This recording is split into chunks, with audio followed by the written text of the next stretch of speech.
want to do something a little bit different this week, Gray, and I sent you a couple of links, and we're going to talk about some stuff that it's almost like the stuff that's impacting comics, or Mm. in this case, it's about sales, which has been a topic of discussion, in our circles, for a while now. I'm gonna try to make this bigger. This is not a site we love. This is not a site we enjoy, and Rich Johnston is not a person that we're particularly fond of over at Bleeding Cool. The comic industry suffers without a proper sales chart. And he begins by saying, "Do you know what the best selling comic is right now? And what the sales of the top comic book publishers? We know in the direct market, they will be Marvel and DC, most likely in that order. But beyond that, is Image still holding firm at number three? Or is it Dark Horse? Or maybe Boom, IDW, or Dynamite? Hell, maybe Frank Miller Presents has had a bump." First off, I hate the fact that Rich started the article with this sort of like pretentious, we kind of know what's really going on, but we don't really know what's going on. Like he's trying to sort of like lay the landscape that we know Marvel sells more books than DC, but and it's like, well, if you don't have data, you don't have data. You don't really know anything. You and Mm. I have looked at some of these charts. We've seen Image numbers pretty high. We've seen good, strong sales for Ninja Turtles. We've Yeah. seen, obviously, if you want to be intellectually honest, because later on, and he starts talking about the $2 billion industry, he would have to include sales numbers for manga material and crowdfunding material as well, if you want to be intellectually honest, right? Yeah. If you're throwing out numbers like 2 billion, perhaps you have to, don't you? You can't only be talking about the American comic book industry like DC, Marvel, and Image, well, the indie books. But yeah, wow, that's crazy. As you said, the way he writes this article, I would have stopped reading like after after the first couple of sentences. But anyway, we're Um, here to talk about sales, so and I wanted to do that in a way, and then I just kind of kept going, though. I don't know why I kept going, because it's very, this is, and again, we're going to get to why I chose to even talk about this. So in the second paragraph, he starts talking about how, and he uses a graph from like 2018.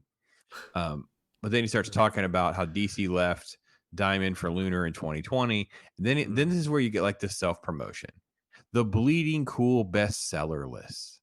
And then he goes on to, I now have made a deal to extrapolate sales data from Comic Hub comic book store orders. So he's admitting that he's on the take with some sort of deal. I don't know what deal means. I don't know if it means first look stuff, if it means free promotional material, if it's like actual cash, but it's clearly promotion. So this article is being manufactured to promote Bleeding Cool's bestseller list and whatever Comic Hub is and the deal that Rich Johnston has.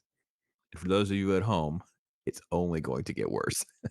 Do you know, So we Pops, we've go, we've talked about this before. The comic book hub thing, it's a weird, it's like I think it's 3,000 stores in America and around the world. It just gives a very general, what's selling. It doesn't give you even the numbers, it just gives you like this is the top seller, this is the second. And we've been so surprised, we've talked about it when it's been mostly Marvel, the top 20, with a few DC and the occasional IDW, like you were saying, Teenage Mutant Ninja Turtles and the occasional Image title.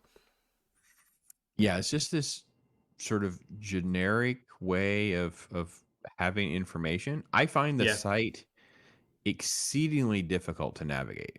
I don't find it remotely helpful for me at all. Like I just don't care for the site like at all. So it I go to the site and it looks like just Comic Hub is just like a store where I go to buy things. It doesn't yeah, look like a site that's going to give me sales data or what's hot lists or anything like that. And none of that's promoted on the homepage. Like when you go there, we shouldn't be talking about it if we're not going to show people. So let's do that. Let's just quickly. We will try to cool. ping Let's if have a people look. if people will bear with my boomerang of trying to navigate through Streamyard and changing screens. Um, when you hop over to Comic Hub, this is what you see. You see just basically like that, just Comic Hub. It That's says it. Yeah. top categories: books, CCG, supplies, comics, and dice. Which, by the way, you're listing supplies ahead of comics is probably not your best marketing tool. Funkos game is obviously it's alphabetical. So they've just not, well, it's not alphabetical because here we have action figures and apparel and books way down here. Oh no, it looped around. Okay, I'm sorry. It looped around. What's that in the front? Interesting. So they've got manga last then, if it's but as you say, alphabetical. Yeah, it's just Okay. this rolling, scrolling thing. And then we have Hmm. latest products. And then you have just frequently asked questions and then connected stories. And then whatever this nonsense is down here, trying to explain to you what they do. And then on the left, it has this extremely difficult, it has search option or search product at the top, and then it has artists, writers, Hmm. brands, whatever this hot list or this seller thing is. I guess we have to have an account. We have to log in. It's not highly There's promoted. nothing here, is there? It's not apparent or clear at all. Yeah. No, You can't no. find anything about sales numbers. No, if I click, if I open up artists, I end up in this massive thing where names are Hmm. spelled wrong. Aaron Lepresti's name is spelled wrong. There's three A's in Aaron's name. So My goodness. the very first impression I have is a typo. Um, I go to writers. It's just that. It's just this massive list, and it's like what, Wow. and brands. It's just titles and stuff, genres. It's just this generic white background. So Not the yeah, I most don't. exciting sight, Pops, is it? It doesn't really pop out, does it? Well, and especially if it's trying to be promoting, or at least part of their brand is Hmm. what Rich Johnston's trying to say of, well, no, they're going to try to integrate this like communication of sales data. And I'm like, well, I guess, but I don't even know where it is. Like I couldn't even find, I guess, I mean, I'm assuming I No. have to have an account, I have to log in and all that kind of thing. So back to Rich, because he continues to try to make this sort of like, so Rick is late to the party that we've been saying, because when you lose like actual sales numbers and when you lose a ranking of what's popular, you start to lose the merit system. He thinks it's the reverse, but I think it's because if people know something's popular, they're going to go get it. If it's good, it's going to be good. But he's trying to use the reverse logic here. Hmm. Um, because he's trying to go through the examples and the history here a little bit. Then he starts talking about how things that didn't sell well. If we look from the past, everything from Fantastic Four to Sandman to Bone to The Walking Dead not has become not just successful but massively so. Well, first off, let's be honest. Bone is not massively successful. No, I would never call that Sandman, massive. no. Sandman is not massively successful. It's successful enough to have gotten a Netflix season. That's about that. Uh, Fantastic Four, I would not consider to be um, massively successful if we're going to include the concept of the film industry and the MCU, which has boosted other things into the limelight. The Walking Dead, on the other hand, becomes successful not because of just being, a good comic book, but because of the TV show. Hmm. So his argument is sort of like the gateway. To me, it's the gateway argument. It's like, well, yeah, they're good comics and they have a following. They sold well. But as someone who sold comics even back in that in the 90s, the industry is driven, and I've heard other people like even Gary at Nerdrotics talked about like Marvel's driven by Spider-Man. They don't even own that. It was driven by X-Men, and they had to sell that off when they were broke. So some of these things are sort of like, and over at DC, it's Batman, and then it's Superman. It's like, a Blue Beetle movie doesn't make a lot of sense because we didn't sell Blue Beetle comic books. You know what I mean? That kind of thing. Right. And then it's like, I hate the faceless source. Speaking to one industry insider. There's no name, by the way. That could be anybody, couldn't it? It could have been Ridiculous. us. Yeah. Granted, they talk. Rich could have called you, Gray. Are you an insider, Pops? I could be. I will never Uh, tell them. I can neither confirm or deny my insider Yeah. status. Yes. um.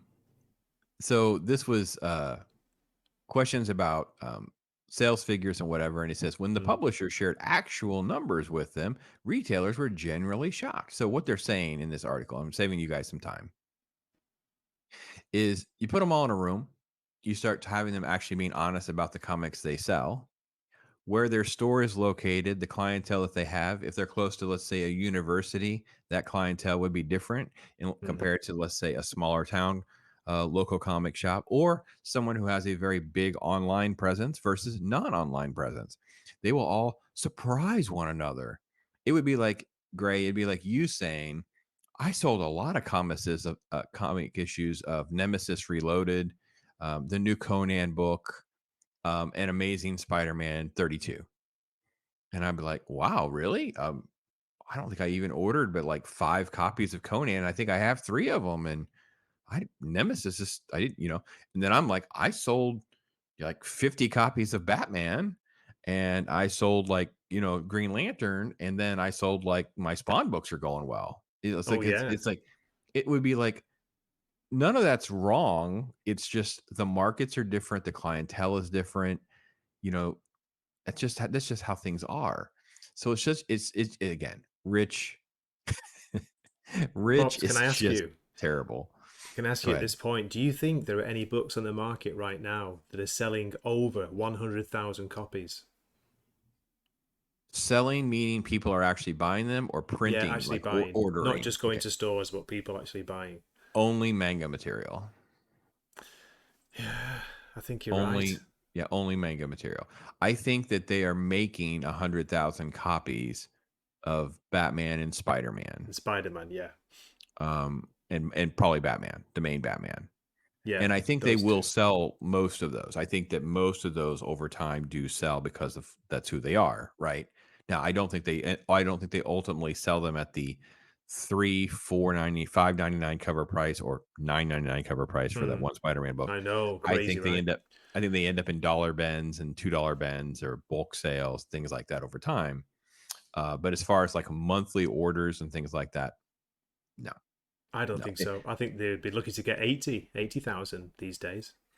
Yeah, I think most things probably hover around 30 to 50,000, Hmm. and then they keep things afloat that are significantly below or fall below 30 for whatever time frame they've committed themselves to, whether it be 8 issues, 12 issues, whatever. And that's why we see all these relaunches because they pad their numbers with the variant cover thing. And I think that's one of the reasons we see so many variant covers on That's it, like yeah. That is a big part of issue it. number 2, issue number 3s. Like we you and I talked about that Green Lantern cover. It's like this Green Lantern cover is terrible. This Hmm. variant cover, and it's like, well, that's the reason. They want to get people to buy 10 or 25 copies to get the one really cool cover. Now you've got some poor store owner who's stuck with 10 issues with this stupid looking cover that he can't move compared to this one. So it's just kind of like a broken model. So the long and short of the article was written so that Rich could promote his own lists, his partnership with Comic Hub.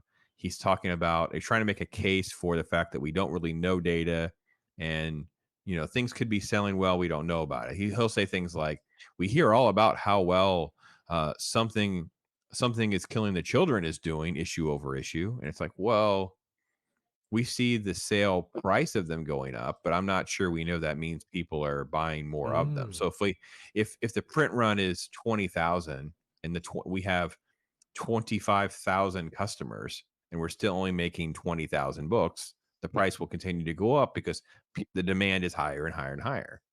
So that's probably a better explanation for something like something is killing the children. So this is what happens for a while, and he goes through. He talks about Mark Millar for a minute, likening him to Stan Lee, the sort of carnival barker and sales guy, things like that.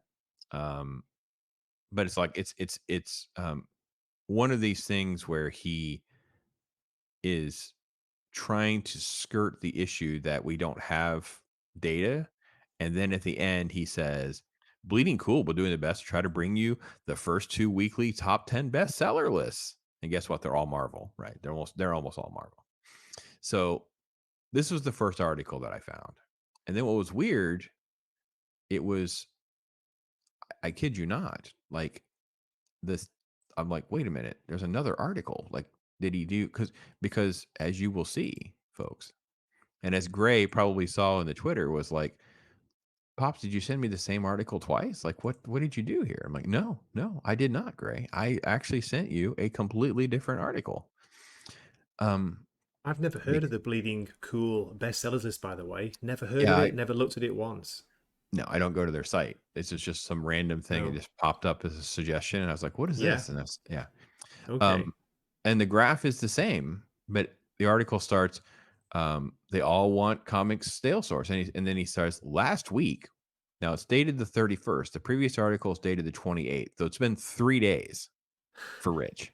He waited 3 more days to write another article to promote Bleeding Cool and his article that he wrote talking about, quote, uh, let's see. I understand it was passed around a number of private Facebook groups, publisher Slack channels, and according to IP traffic reports, Google Trends or something, staff at Diamond, Lunar, Penguin, but they all, it was, so in other words, he's trying to say, my article did so good. I'm writing another article about it. Look at me, aren't I great? Ours is Bleeding Cool, amazing. We made our bestseller list, Gray. It's like go check out our bestseller list. Oh dear. So then he doesn't use the, as you remember, the 2018 I graph. He know. uses a 5 2020 years graph. old, Pops, 2018. Think about that. And this is, of Yeah, course, 3 years old now. I know, but it's like we waited 3 days. He writes the same type of article promoting what he just said, and then he uses data that's still like 3 years old, and then starts talking about how they're running bestseller lists and has links to Comic Hub, who he admit he has a deal with in the previous article, Yeah. and that's it.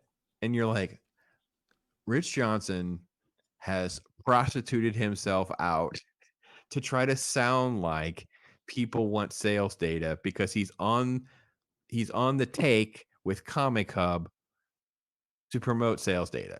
I'm like, this is we are in Pops, clown world, Gray. the paragraph below, the one that you've highlighted, this is what I've heard from a few channels. They were talking about this, and they were based this article, but he's basically saying, and I've heard this from not just his site, other sites, the main three like Marvel, DC, and Image, they've let it be known they'd like those numbers to be out there, but Marvel and DC especially won't share any data unless they're all sharing. So it's kind of like, we'll show you yours if you. No, we'll show you ours if you show us yours. Just ridiculous. I think they're too embarrassed to really reveal the numbers, honestly. And neither is willing to go first or trust anyone to That's be an it. impartial third party. So no one, first off, you basically they're admitting DC and Marvel knows that they're doing 30 to 50,000 copies. Yeah, for a start. But they don't want to put that out there and then have the other companies stay silent to make themselves seem like they may be doing better, even though that's not really the case, or that they're doing worse, right? So, and no one in a third party wants to be involved because Hmm, we don't trust that Marvel and DC are going to be transparent, right? that's So, right. if I was doing a third party company, we're going to do our own version of Comic Hub, Gray. We would have to have agreements from companies that would tell me how many copies of each book is printed and how many of those are variant covers. Like it would no longer say Green Lantern number 2. It would also say Green Lantern 2 variant cover A, Hmm, variant cover B, and you would have sales figures on all of those, which I think would cause the variant cover market to go completely bonkers because people would realize that there's only a couple hundred copies or 300 copies of some of those books, and there would be some cool ones mixed in there. So it would probably incentivize some of the worst behavior as well. But at least we would have an idea of what people are actually, well, first off, we would actually know what people are getting, like how many actually are out there into the market. Then we can figure out what actually is being sold. So they're two different things.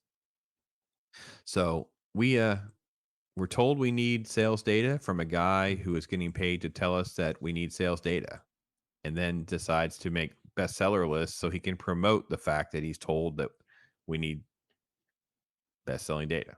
There you go. Clown World, Gray. what a fantastic article! Fantastic, the old fashioned meaning where it's unbelievable that absolutely tells you nothing at all, does it, Pops? Hardly. All he tells us is that okay, we don't know what's selling because they won't tell us what's selling. That's it. And there's this site that there's this site that's paying me on a deal Yeah. to talk about that they're going to put out some data, but that data doesn't come from Marvel and DC because they won't tell anybody data. But I'm told to tell you that there's data. And here's some graphs from like 5 or 3 years ago. Because last week, which was 3 days ago, I wrote an article telling you 5 year old. I mean, it is clown world insanity right now. Like, I It don't even really is. know. Again, I don't go to Bleeding Cool regularly. I don't really go to most of the comic sites regularly. I just don't care. Like, I don't. They don't. I purposely chose articles today from sites I do not go to. Yeah. Bounty into comics is one of those. Is kind of like it just because I've clicked it enough times, it kind of regularly suggests something. But I was like, Okay. well, let me go to CBR. Let me go to Bleeding Cool. Let me look this up. And I thought I saw this, and I was like, what on earth? And I know we talk about sales. We've pulled up some data ourselves, trying to extrapolate the weirdness of the world that we can't relate to. And I think that was kind of the moral of the story. So I don't know. Any last thoughts, Gray? Should we move on? Um, How you holding up over there? I'm breaking your. I'd No, not at all. I'd love to know. I really would love to know some, some accurate numbers, even if perhaps it's just the sales to stores. Because Mhm. you can admit it will be difficult to get every single store to say, how many issues they sold and blah blah Mm, blah. So sure. even if we just got that, we get like a kind of idea, what Marvel, DC, Image, and whatever other companies are putting out, but we don't even get numbers. Those lists that we talked about, those sales figures that Rich Johnston's like, oh, I've got an inside look at this, an inside scoop. They don't even give you any numbers. They just give you a top 200, if and just list the title name. That's it. There's no sales figures. There's no numbers there.